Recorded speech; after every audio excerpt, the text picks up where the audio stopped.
Hay otras enfermedades que tienen que ver con la espacialidad, naturalmente, que tienen que ver con procesos como de descorporización, ¿no? Miembro fantasma, pensar que uno...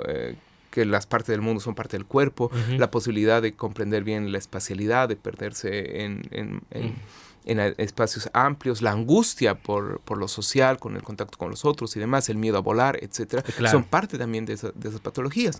A nivel afectivo hay otro repertorio muy amplio y son de las más comunes. Entre los pocos análisis estadísticos, en Bolivia tenemos pocos análisis estadísticos sobre enfermedades o problemas mentales o afecciones mentales.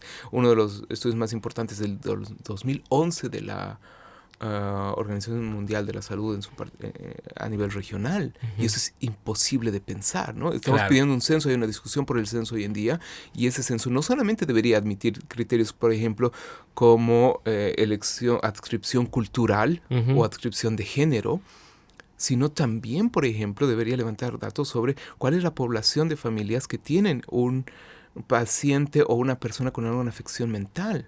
Y ese debería ser uno de los criterios fuertes e importantes que debería estar en mesa de discusión.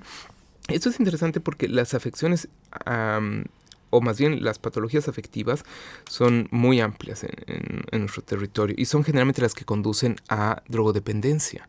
La drogodependencia es un estado que requiere también de ayuda especialista, y generalmente gran parte de los pacientes que están en psiquiátricos son personas que han sido drogodependientes. No necesariamente están locos en ese sentido tradicional, caricaturesco, sino son personas que han perdido la capacidad de autodominio sobre sí mismos. Totalmente. Y es lo que veíamos, como en política o como el alienado maravilloso que puede hacer arte, que está inspirado por un Dios. Tenemos estas personas que también están rendidas ante, por decirlo así, el culto, la necesidad del consumo. Y son personas que necesitan ayuda.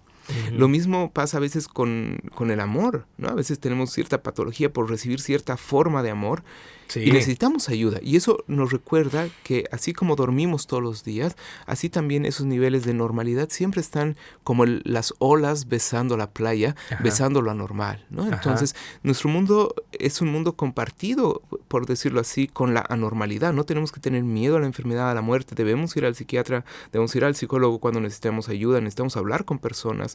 La depresión y los casos de suicidio también entran ahí. Debemos tener una sociedad mucho más abierta, poder escuchar y abrirnos. Y aquí viene lo que quisiera retomar, que te habías mencionado, que te había gustado, ¿no? Esa frase de uno no solamente se enferma como puede, sino como la sociedad le permite. Es decir, pensemos en alguien que es anormal en términos generales, que no se siente muy bien, pero que de pronto quiere expresar de una manera explosiva lo que siente, o más bien meditativa, ¿no? Puede o no tener contacto con estupefacientes o con drogas o con alcohol, que lastimosamente en nuestra sociedad son fáciles de adquirir y son como vías de escapatoria, ¿no? Si eso ocurre tal vez en una familia adinerada, lo que vamos a tener es una artista extravagante que ha diseñado algo que eventualmente le gusta a alguien. Pero si eso ocurre en una familia más bien de bajos recursos, probablemente tengamos una persona en uno de los canales. Seguramente. A quien culpamos por su pobreza y demás, sin darnos cuenta que tal vez hay más bien una desestabilización en esa constitución del mundo y que su familia no ha sido suficientemente capaz o instruida o no ha tenido los medios para ayudar. Entonces, ahí vemos que hay también una determinación de la comprensión de la enfermedad. Volviendo al eje histórico, ¿no? Tenemos dos ejes sistemáticos. La enfermedad como organismo, estadística y experiencia propia en un eje, y en el otro eje tenemos como la versión histórica, ¿no? Hemos visto que en Grecia y en la antigüedad los locos estaban asociados con los dioses. Lo mismo en esta región, ¿no? Generalmente los más o menos locos o anormales eran chamanes, brujos, yatires, etc.